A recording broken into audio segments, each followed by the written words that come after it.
Mark Andrews, who finished tight end number 107 receptions, 154 targets, 1,061 yards, 9 touchdowns, 25.84% target share. Thoughts on Mark Andrews? I think that there's a very real and a very likely case that he is the number one tight end this year. Like, I know people are gravitating towards Kelsey with the lack of options in Kansas City, but Mark Andrews, he just seems much like Kelsey.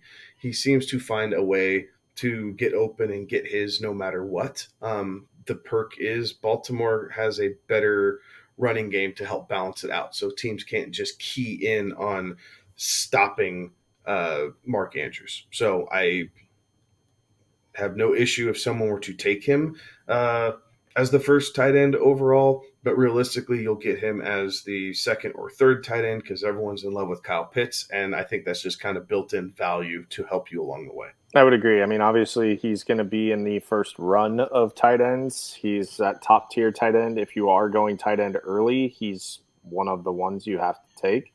Obviously, this is the guy that he's the guy. He's the option in Baltimore, especially now that they've gotten rid of Hollywood. It's hard to see him having a regression. Does he reach the same numbers that he had last year? Maybe not. I mean, those were pretty stellar numbers that he put up last year. So I think there's the natural regression just back to, being a human. And you said earlier that with Hollywood no longer being there, the targets have to go somewhere. Typically, when you see vacated targets, more often than not, you see them go towards running backs and tight ends, consuming a large chunk of that one. So I don't know that you'll necessarily see that much of a regression in target share here, total number of targets, receptions, things like that. The touchdowns, I think you'll see a very similar touchdown rate on this one. So I am pretty confident on drafting Mark Andrews as, a tight end 1, 2, 3 off the board, because he'll be one of those three there.